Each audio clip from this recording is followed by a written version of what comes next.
Slušate Radio Berane. Informativno, zabavno, drugačije. Vikend počinje sa Inbox radio magazinom.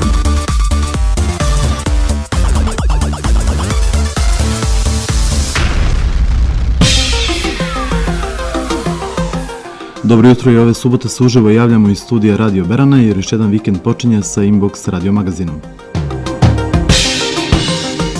U današnjoj 6. emisiji sa našim gostima razgovarali smo o muzici, ali i o sportu, ali pođemo redom.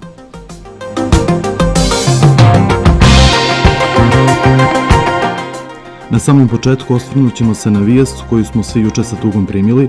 Naime, u Beogradu je juče u 72. godini života preminuo jedan od najvećih glumaca sa prostora bivše Jugoslavije, počasni građanin Berana, Dragan Nikolić.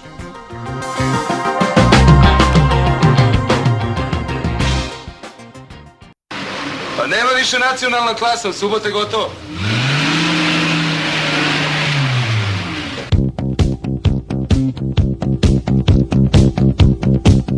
Glumac Dragan Nikolić biće sahranjen u ponedjeljak 14. marta u aleji zaslužnih građana na Novom groblju u Beogradu, najavilo je pozorište Atelje 212. Skup porodice i prijatelja je u 14 sati, a početak opela u 14:30.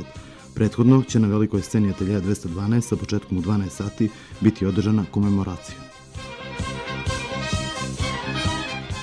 Jedan od najvećih glumaca sa prostora bivše Jugoslavije, Dragan Nikolić, preminuo je juče u 72. godini života. Svojim jedinstvenom glumačkom igrom, prividno bez napora, sa velikom sugestivnošću i neponovljivim duhovnim šarmom, udahnuo je život kultnim antiherojima, među kojima su Jimmy Barka, legendarni Floyd, neodoljivo simpatični Prle, šarmer Popaj, divlji Vlah Alija, gradski vitez Urke.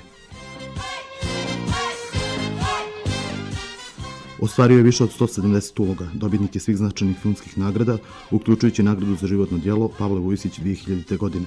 Mnogi kolege i prijatelji smatrali su ga pravom urbanom legendom Beograda, čovjekom koji je na mnogo načina bio simbol srpske prijestolnice i inkarnacija gradskog duha, moderan umjetnik posvećen svojoj profesiji.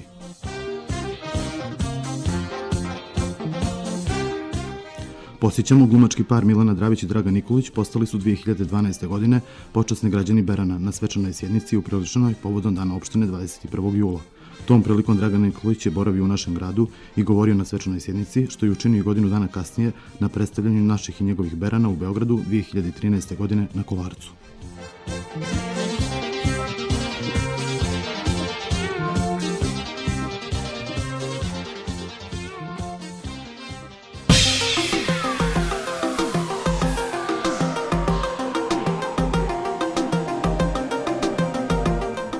Vraćamo se redovnom toku emisije, vrijeme je za prelistavanje nedeljnih magazina u rubrici Pres.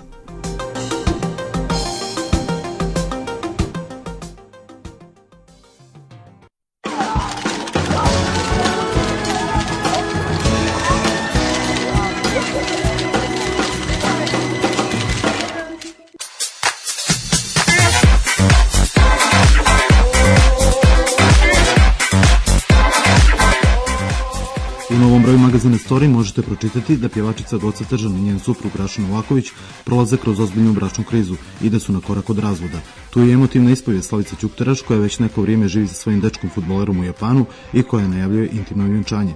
Novi Story donosi intervju s Ivanom Negativ, koja je autorka pjesme koja će Srbiju predstavljati na ovogodišnjoj pjesmi Eurovizije, a koju izvodi pjevačica Sanja Vučić iz benda ZA.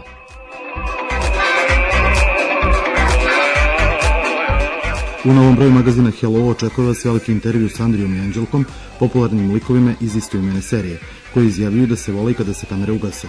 Tu je i razgovor sa kreatorom Batom Spasovićem, koji posle zapažene revije na nedelji mode u Njujorku planira da se preseli u Sjedinjene Američke Države. Novi Hello donosi intervju sa Sašom Kovačevićem, koji ističe da je Jovana djevojka njegovih snova i da ne postoji ni najmanji razlog da sumnja u njegovu vjernost.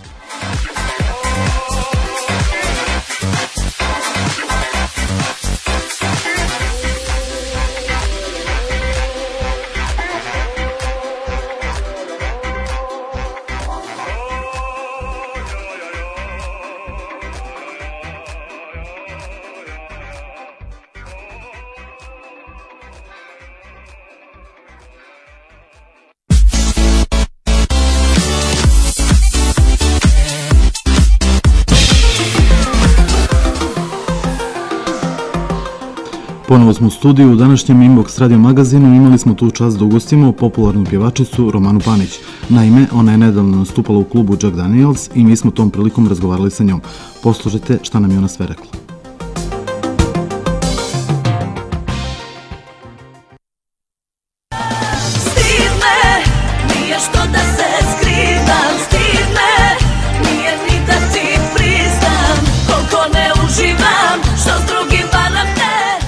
Kako je došlo do toga da večeras baš pjevaš ovdje u Jack Daniels? Mislim da je to bio logičan slijed posle. Ljeto smo se inače čuli, nešto smo pregovarali, dogovarali, ali evo, pravi moment je onda kad se desi, ja to uvijek tako gledam, tako da je večeras prvi put u Jack Danielsu u kojem sam čula sve najbolje od mojih prijatelja, kolega, kao naravno i od publike i od svih drugih ljudi. Mislim da je Jack Daniels onako jedan lokal koji je simpatičan s jednom posebnom atmosferom. Bar ga ja tako osjećam, vidjet ćemo večeras. Pravu revoluciju si svojevremeno izazvala provokativnom toaletom koju je dizajnirao Zvonko Marković. To je bilo davno na Sunčanim skalama. To je bilo davno 2004. Da, mada se mene čini da je bilo tako davno, ali ako kažemo da je prošlo skoro 12 godina, onda je davno. Međutim, posle te toalete nisi nastavila više sa takvim vizualnim izdanjima. Zbog čega? Pa znaš kako, ja uvek volim da budem drugačija i menjam se, jer je meni tako zanimljivije. Zaista mislim da spadam u jedne od rijetkih koja je promijenila toliko imidža, što se tiče i garderobe i frizure i uopšte muzičkih stilova. Ja sam nekako sama sa sobom zadovoljna samo kad se mijenjam. Tako da to je odgovor. A i posle 10 godina, na 20-godišnjici Sunčanih skala, sam isto tako izazvala skroz onako čudne reakcije, pošto sam došla u istoj haljini posle 10 godina, pa ja sam samo htjela tim da pokažem da se ništa nije promenilo kod mene, da sve na svom mjestu. Znači, to je poenta. Na početku karijere sarađivala se sa Željkom Joksimovićem, međutim, posle su došli drugi autori na redu. Čini se da je Joksimović manje prisutan u tvojim pjesmama. Pa dobro, Željko je uvijek tu, on je definitivno, znači, moj prijatelj i saradnik. Poslednje što smo radili 2011. pjesma Duga, to je on komponovao za mene i evo sad smo se vidjeli prije 2 dana na jednom koncertu u Banja Luci i pregovaramo sad za moj novi album da ako ne više pjesama, bar jednu mi uradi, pošto Željko je jako zauzet u toku i njegova turneja, on je izdao album prije par mjeseci, tako da to je razlog zbog kog neki svaki moj singl ili neki svaki drugi nije Željkova. Inače mislim da je on definitivno autor i koji mene najviše osjeća, moj senzibilitet, i smatram da su moji najveći hitovi upravo njegove pjesme. Koliko je tačno da je pjesma Duga pisana za Cecu Ražnatović pa da je završila kod tebe? Da, tačno je, znači, tačno je, sa tobom nisam. Da, tačno je u stvari da nije onom kome je namijenjeno, kome je suđeno, to se ponavlja više puta kroz ovaj naš posao, to je dokazano. Jeste, Željko je to komponovao za Cecu, Marina napisala tekst, međutim u posljednjem momentu ona je imala i neke privatne, stvari vezano za posao i nekako, eto, sasvim slučajno pjesma je dospela meni. Ja sam zaista bila posebna, smatram da je onako zaista ozbiljna pjesma sa jednim jakim tekstom, što mi je svakako prijalo, i naravno sam nazvala Cecu i ona je rekla da je jako drago što je pjesma baš dospela u moje ruke. Nas već smo i privatno družimo. Da, nije. Leontina, Tijana Dapčević i ti ste svojevremeno bila zaštitno lice Pink televiziji, si ti rekao? Bile smo, da li se dalje družite, zbog čega, šta se tu dogodilo? Pa, nije problem u nama, problem u Pink televiziji. Znači, problem je u njime? Šalim se, pa ne, da, mi smo se stvarno družili tako, taj neki period 2001. 2. 3. Znaš kako, u ovom poslu se zaista sreće mnogo ljudi, i ja i sve moje kolege smo u istoj nekoj situaciji i vode naš život u neke razne tokove, tako da mi smo u savršenim odnosima, ali nekako svaki je na nekom svom putu, tako da ne viđamo se svaki dan. Učestvovala si u jednoj sezona realitija Farma na televiziji. Da. Otkud ti u toj čitavoj priči?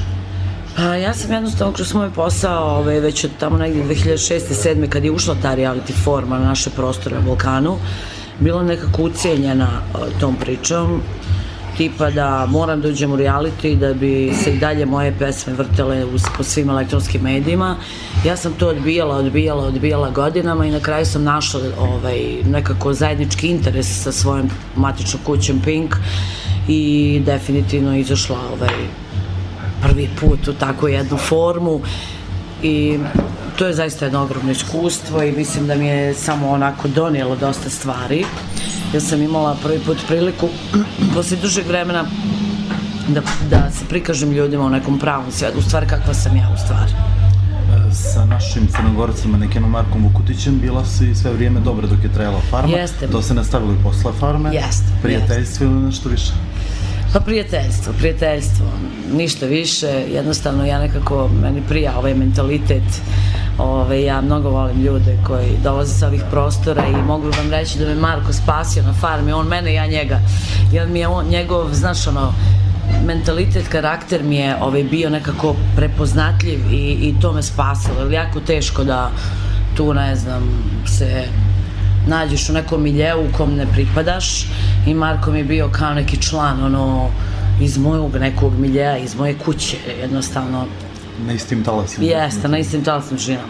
Da li ćeš se možda ponovo pojaviti u nekom reality? Ne, mislim da je jedan reality dosta za jedan život, tako da... A sad malo o tvojoj karijeri, zbog čega si nakon 15 godina odlučila da promijeniš dres, odnosno City Records da pređeš u Grandu? Pa, zato što je Pink televizija potpuno promenila neki svoj, znači, uopšte koncept, poslovanje, način poslovanja. Ja to nisam navikla od Pinka i nekako se mnogo toga uopšte u ovom našem poslu izmešalo. Više nema tu pravila, malte ne, više nebitno za koga izdate to neko izdanje. Televizija je potpuno postala reality show i svi mi pjevači, muzičari nemamo više toliko medijskog prostora. To je moje mišljenje i mislim da to nije baš toliko dobro, ali dobro, došao je neki novi koncept, dolaze novi mladi ljudi koji su u principu celebrity ličnosti, sve manje ima zvijezda i sve teže ostati i opstati u tom nekom svetlu publici, nekako dostupan, a opet nekako drugačiji, biti svoj, jako je teško, ogromna je cena, ali ja sam nekako svo ovo vrijeme bila spremna da platim tu cenu i plaćam tu neku svoju slobodu, jer smatram da je to za mene neko najveće dostignuće i u životu i u poslu. Koliko si zadovoljan saradnjom sa Grandom i da li je u planu izdavanje novog albuma? Da, pa zadovoljna sam saradnjom sa Grandom, oni su zaista muzička produkcija i bavi se muzikom, s tim da zaista je ogromna hiperprodukcija i sad više ne mogu ništa da kažem šta će biti u nekom narednom periodu, za koga ću se ja odlučiti da izdam album, o tom potom, samo da ga sklopim pa ćemo vidjeti. A da li će možda te nove pjesme ličiti na tvoje stare pjesme s početka karijere, kao što je recimo Mene ti ipak svoje djece i tako nešto? Da, pa vidjet ćemo, ja nekako se uvijek trudim da budem nova, ne možete nikad ponoviti nešto što je već bilo i ja nisam tip pjevača koji ima isti žanr stalno, znači ja nisam pjevač koji pjeva samo balade ili samo brze pjesme ili samo neki dance ili ja onako volim da budem svestrana i uvijek volim da pomiješam svega pomalo, ali u nekom svom senzibilitetu. Da li to znači da možda bude neki folk? Ha, ne znam, meni to mnogi ljudi onako i autori predlažu, ali nikad ja ne mogu da budem potpuno folk, to je ta neka komercijalna pop muzika koja se malo kocka sa svim žanrovima, ali opet naravno ako imate prepoznatljivu boju glasa i neki senzibilitet, mislim da ću ostati ipak Romana. Sad iz tvog ugla neka paralela Grandovih zvijezda i Pinkovih zvijezda, jednog žirija i drugog žirija. Da. Sve to čini? Pa mislim da je prva sezona bila mnogo gledanija što se tiče Pinkovih zvijezda, a mislim da je ova sezona gledanija što se tiče Grandovih zvijezda, ali neosporno je to da svaki ima svoju publiku i da svako gradi neki svoj imidž. U svakom slučaju tu su sve moje poznate i jako dragi kolege koje podržavam i to je definitivno imidž koji u stvari, oni u stvari drže taj imidž takvih emisija. Ko se bolje snalazi u studijskoj stolici, Ceca ili Karluša? A ja ne mogu o tome da komentarišem, znači One su za mene obe profesionalci.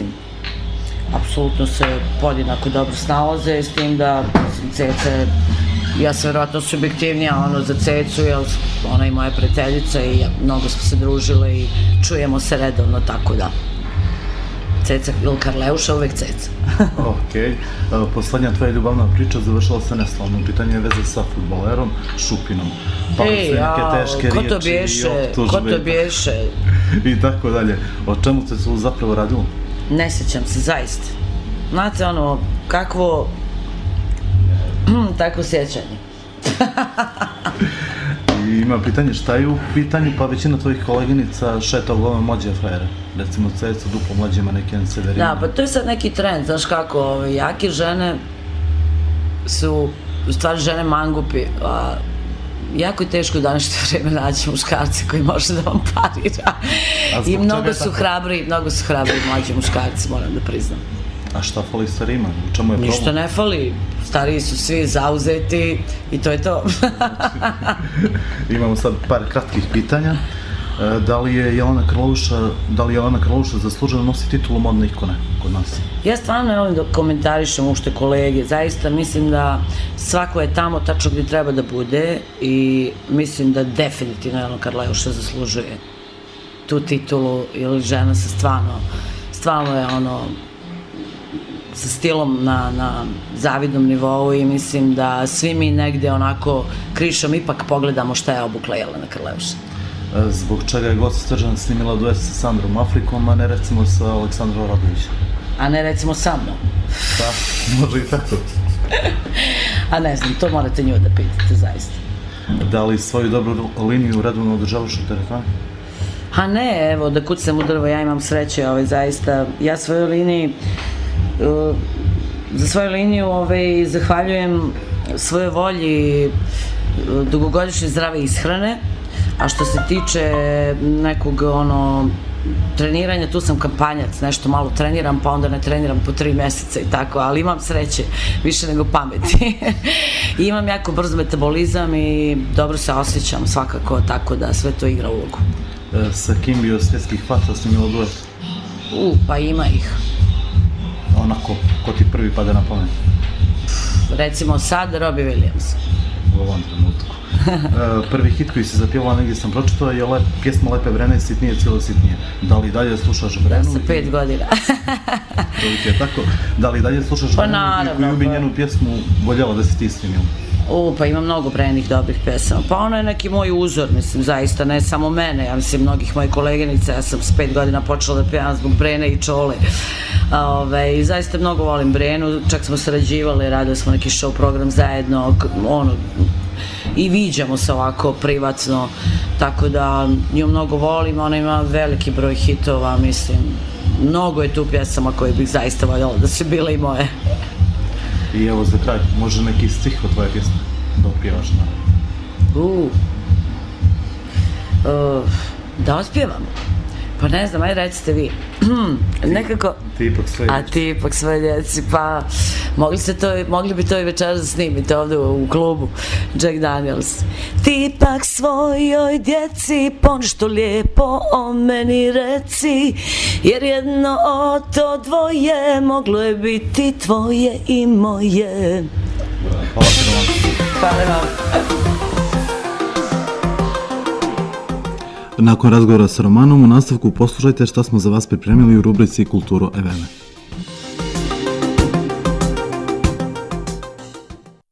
Momci, da vas pitam nešto, da ne znate nekog Bilmeza koji je naručio kulturu ovdje? Pa evo... Deda! Ja! Ti si, ja. Mogao sam i da ne pitam. Što, deda? Nemoj tako. Evo vidi, Kenzo Japanac. Gdje ti popi? Ajde. Kulturo! Eveme!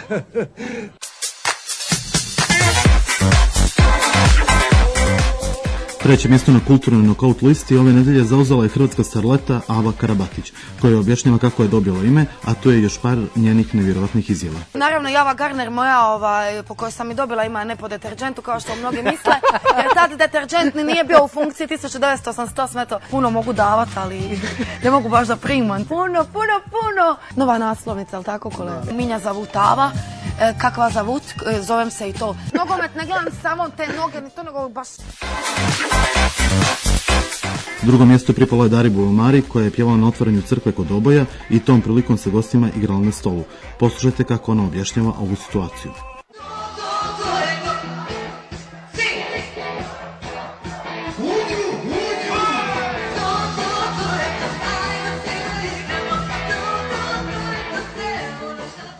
To su budale jedne koje su, ne znam šta su napravili od toga skandal. Otvarala se crkva gde me taj pop, moj prijatelj, pozvao. Ja sam naravno došla iz Beča humanitarno, znači putovala sam da bi došla. To je napravljen ogroman šator kao ono Kim Kardashian, znači nevjerojatno nešto. I tu se jelo, pilo, znači ljudi po ljudi, slavilo se što se otvarala crkva.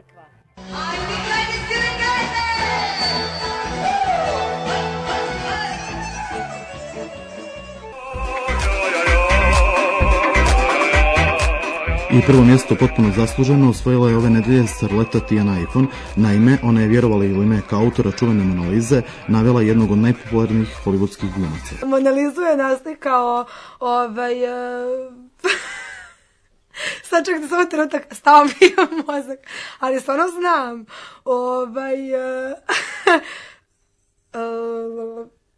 sjetit ću se, mislim da je naslikalo Leonardo DiCaprio, tako? Jeste. Da, stao mi je mozak, ali znam, u stvari ja nisam glupa, iskreno.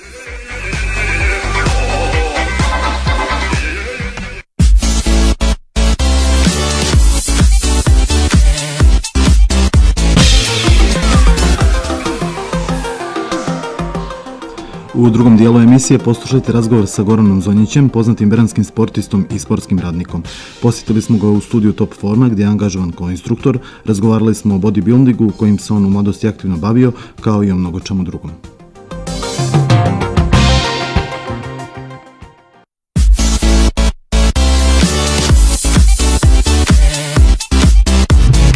Gospodine Zonjiću, dobrodošli u Inbox Radio magazin. Hvala vam na pozivu, bolje vas našao i pozdravljam kako vas, tako i sve naše slušalce. Evo na samom početku, bodybuilding i vi, kako je počela vaša priča?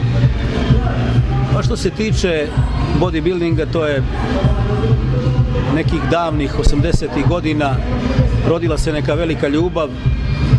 Doduše u toj našoj generaciji svi smo se mi u suštini bavili, svaštarili, tako da kažem, u raznim sportovima i tako smo pokušali da nađemo sebe. Eto, ja sam spletom nekih okolnosti tada doduše dosta nepoznat, nepriznat kao sportska disciplina i u suštini sa početkom mojih studija Fakulteta za fizičke kulture u Beogradu rodila se posebna ljubav i tako sam ušao u bodybuilding. Dok vidite danas, recimo, tada je, kažem, bilo to dosta tako malo i nepoznato. Danas je atletizam toliko prisutan da vi danas ne možete naći sportistu koji zapravo nije atleta. Da li se to radi o rukometašu, atletičaru, košarkašu, uglavnom čak i u javnom životu. Vidite ove javne ličnosti kako se zapravo kako vode računa zapravo o tom svom izgledu. Kako biste nam u par rečenica predstavili bodybuilding? Što se tiče bodybuildinga, to je zapravo multidisciplinaran sport. On je u suštini bukvalno način života. Doduše kod nas zbog, da kažem, uslova, znači u bodybuildingu su u suštini uslovi najbitniji, ali inače da biste vi bili u bodybuildingu, pomenuo sam te multidiscipline, morate vi poznavati određene, recimo, oblasti kao što je dio medicine, morate poznavati, recimo, metodologiju treninga, morate poznavati, recimo, i nutricionistiku, što je vrlo bitno. Tako kažem da je u suštini bodybuilding jednostavno način života. Bili ste davne 1995. godine prvak tadašnje Jugoslavije u poluteškoj kategoriji kada je bodybuilding u pitanju. Možete nam reći nešto više o takmičenjima na kojima ste učestvovali i nagradama koje ste osvajali tom prilikom? Pa napomenuo sam, počeo to davnih 80. godina. Mi smo 84. godine osnovali jedan od najstarijih klubova u tadašnjoj Jugoslaviji. I tada u suštini smo se bavili propagiranjem bodybuildinga kao sporta, osnivanjem saveza i tada su zapravo počela da se odvijaju ta prva zvanična prvenstva. Mi smo zapravo imali već nakon par godina prvo zvanično prvenstvo Crne Gore, a zapravo pod pokroviteljstvom Saveza Jugoslavije i to su bile zapravo kvalifikacije za prvenstvo Jugoslavije. Pa prvi nastupi su počeli, prve titule, 86. godine sam bio prvak Crne Gore i onda za redom nekoliko godina. Da napomenem da je na tadašnjem prvenstvu Crne Gore učestvovalo 8 gradova iz Crne Gore. I onda na tim prvim prvenstvima Jugoslavije za mene su bili zapaženi rezultati da se dohvatim finala.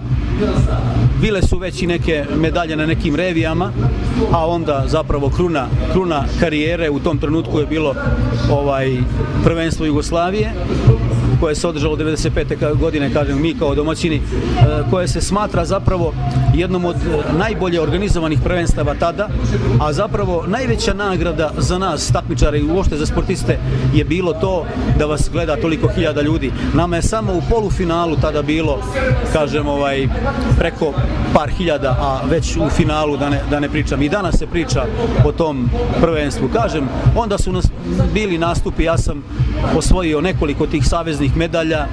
Inače ću da napomenem da sam ja prvi takmičar iz Crne Gore koji je bio tada prvak Jugoslavije, što je meni ovako posebno drago.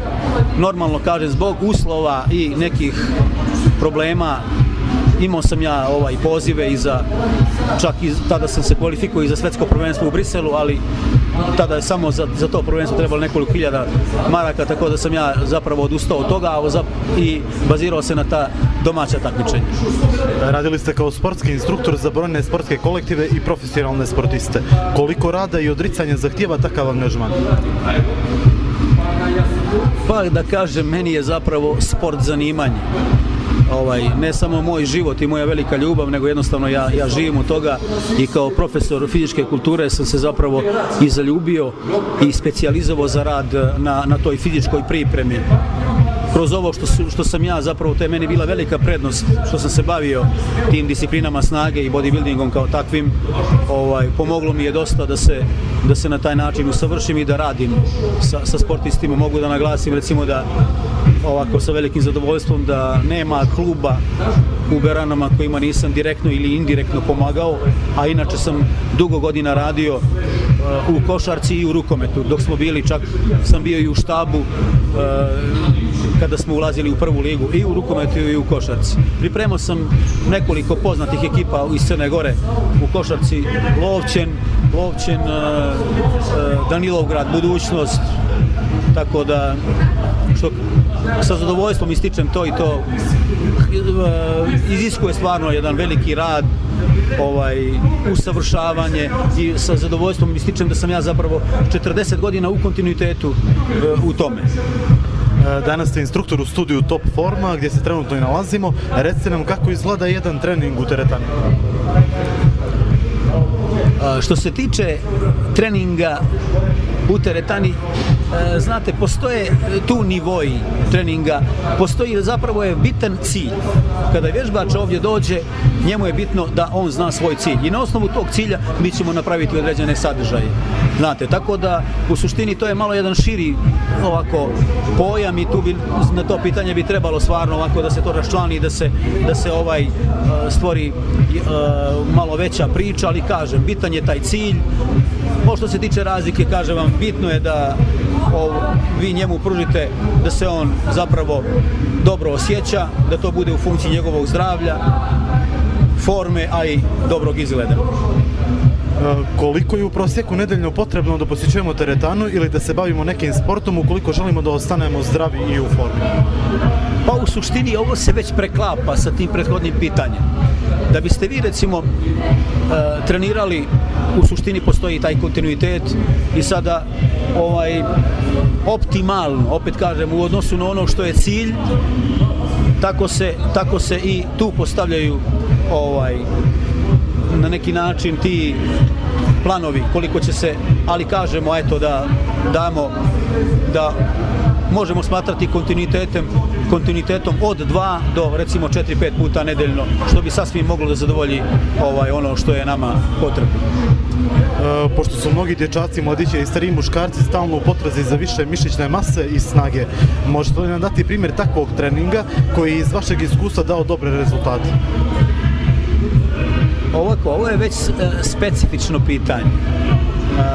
Velika je razlika između ovog treninga koji u suštini ja sada propagiram kod tih mladih ljudi, jer opet kažem, takmičarski bodybuilding iziskuje veliko požrtvovanje i tu je već u odnosu na ono koliko vi trenirate zapravo i morate kontinuirano i da zadovoljite neke druge stvari, tako da nema tu recimo, tu postoje određeni principi šta je to zapravo, da se objasni kako dolazi do hipertrofije mišića, recimo da se poznaju doziranja treninga, na osnovu toga se određuje recimo plan, kažem, to je jedan proces uvećanja snage, ta snaga uslovljava uvećanje obima, taj obim uslovljava povećanje težine i to je proces, to traje, ali kontinuirano kažem, uz taj trening mora da se čovjek, eto kažem, prije svega dobro hrani, koliko god kontinuirano trenirao, toliko mora i da vodi računa o tom.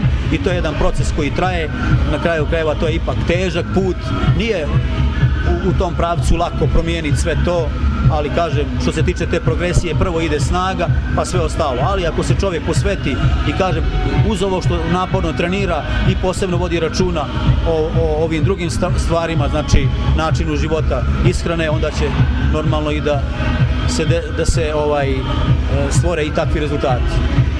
U svom dugogodišnjem iskustvu, što ste primijetili da je najveća greška kod početnika, ali onih iskusnih u fitnessu, odnosno treniranju? Šta je to greška koja je prisutna kod ljudi?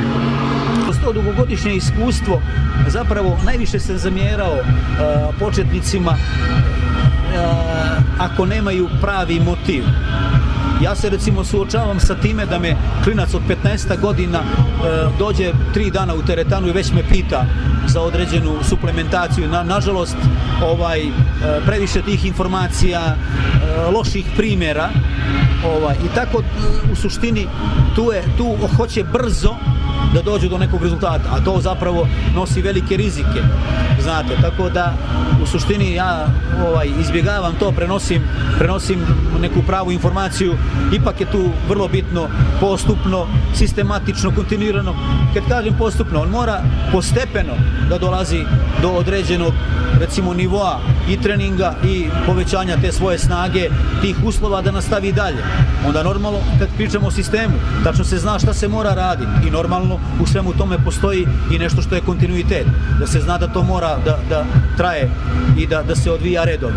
Znači to je meni u suštini glavni problem, da ima on svoj pravi motiv, da taj trening bude u funkciji njegovog zdravlja, kažem, dobre forme, a onda će normalno doći i izgled. Bavite se i biciklizmom iz hobija već preko 15 godina.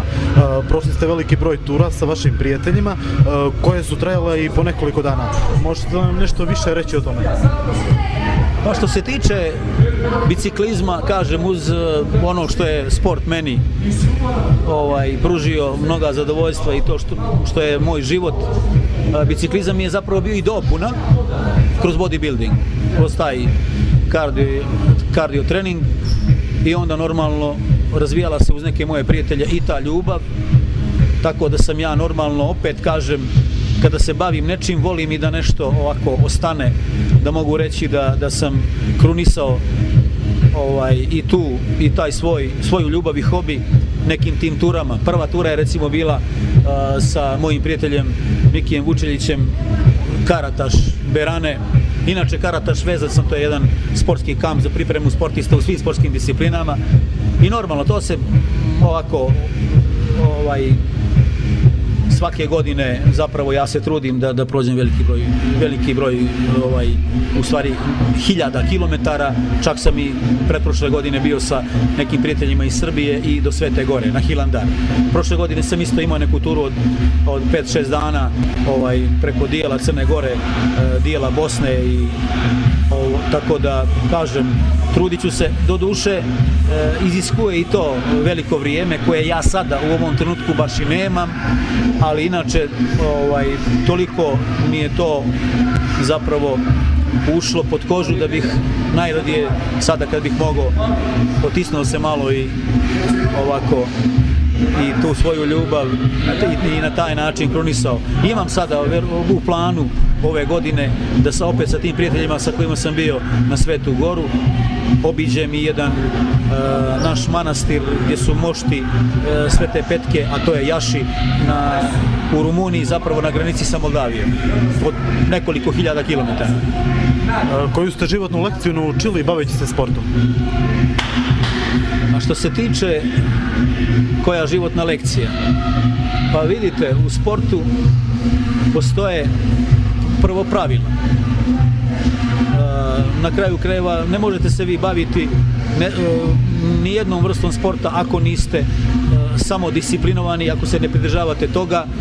Normalno, kroz sport ne samo što vi stičete veliko jedno životno iskustvo, najveća nagrada, kažem, za mene je i to što sam ja kroz to veliko iskustvo sticao i na kraju krajeva i prijatelje. A normalno, prije svega, imao sam jednu svoju misiju da ja pokušam da kažem sačuvam i svoje zdravlje, da budem u tom dijelu zadovoljan i srećan i normalno da to prenosim i na druge.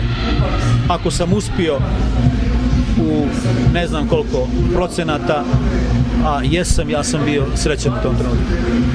Život koji živimo danas je brz i pun stresa. Imate li neke savjete za naše slušalce kako da se opuste kada im je teško, kada su pod tim velikim stresom? Ovo je pitanje malo specifično, pa ajde da se ne miješam u medicinu, ali kažem, nema bolje kompenzacije za ovo što ste vi rekli, taj stres i uopšte da se opuste, nego baveći se nekom sportskom disciplinom. Danas je toliko tih disciplina nama dostupno da zapravo ne postoji, kažem, boljeg načina da se zapravo čovjek uz to što direktno zapravo utiče na svoje zdravlje, na kraju krajeva nije samo zdravlje mentalno, ne kaže se, kaže u zdravom tijelu zdravlje i duh, a to nam je zapravo ono što je primarno. I to je zapravo najveća nagrada baveći se sportom. Kako vas ljudi mogu kontaktirati za trening i edukaciju? Pa što se tiče toga, ovo je mala sredina, mi se svi dobro znamo.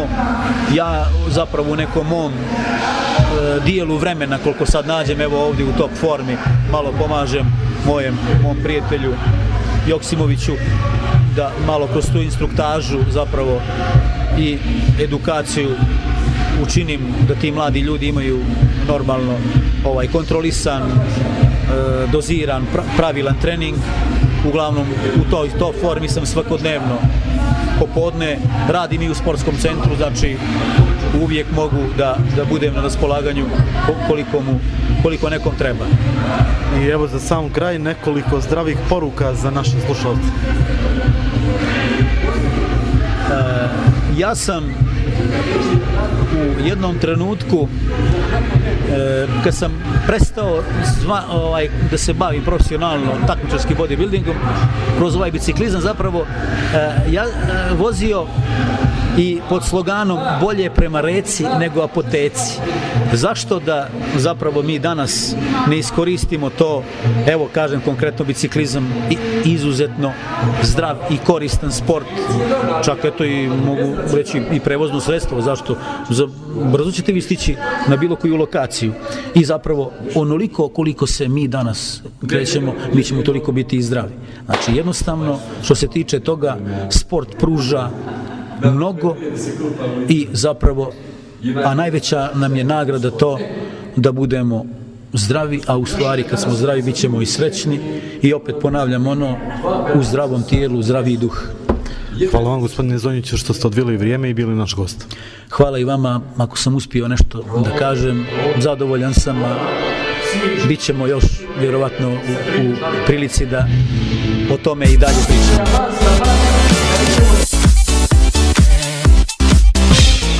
Došlo je vrijeme da čujemo kuda za vikend.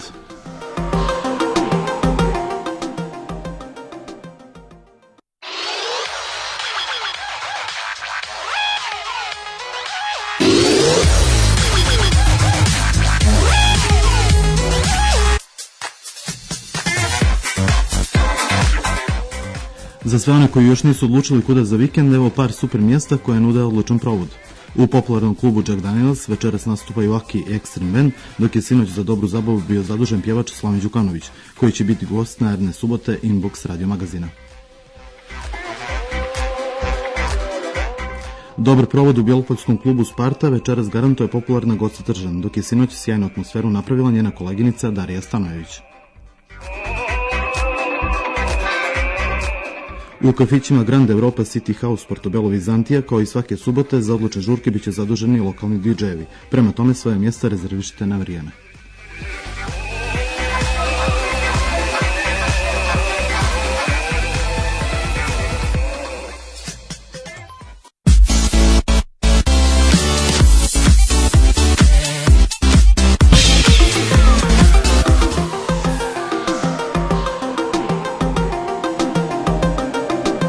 Prije nego što odjavimo današnju emisiju, imamo još jedno važno saopštenje.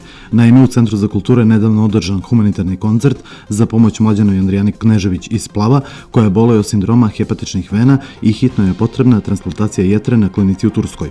Ovu akciju su pokrenuli mladi iz Berana, a podržali su je opština Berane i eparhija Budimljansko-Nikšićka. Tom prilikom su prikupljena određena sredstva, a svi oni koji bi da pomognu mogu i dalje to učiniti uplatom novca na žiro račun u Crnogorskoj komercijalnoj banci na ime njene sestre Nataša Knežević.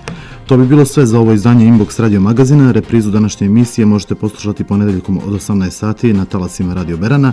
Na kraju slušamo Sašu Kovačevića i pjesmu Gdje smo moje ljubavi. A vas pozivamo da nam pišete na našoj zvaničnoj Facebook stranici i novo druženje zakazujemo za 7 dana. Do slušanja.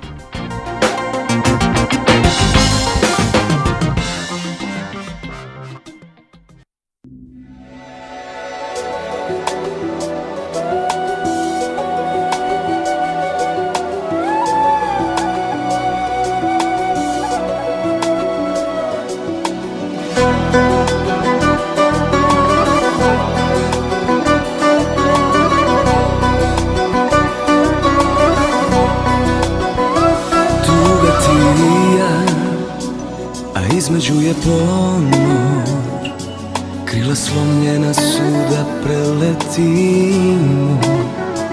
Najteže je, znam, slagati ponos.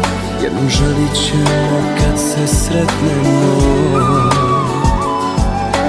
Gledi svaki san što smo imali, sve smo dali večnosti pa izdali.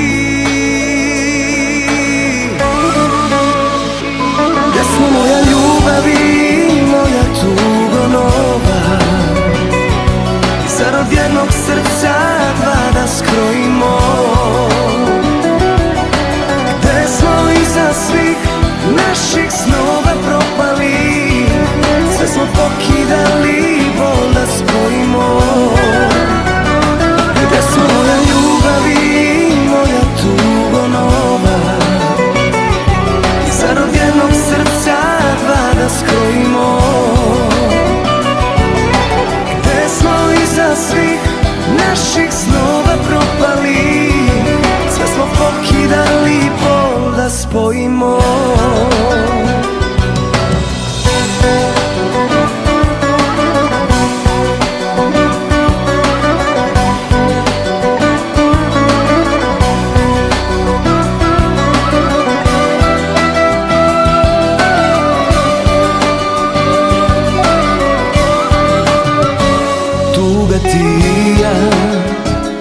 Pogledi bez reči, kao stranci u tišini stojimo.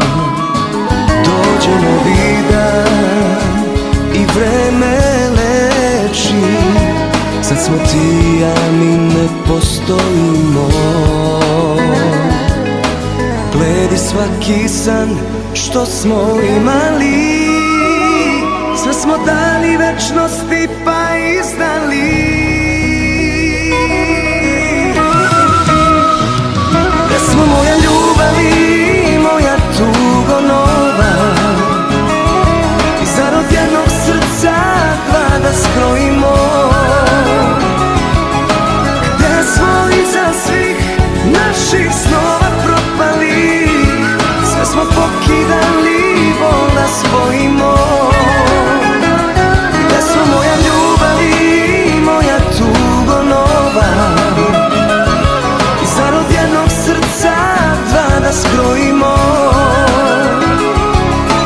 Gde smo iza svih naših snova propali, sve smo pokidali, bol da spojimo. Sve smo pokidali, bol da spojimo.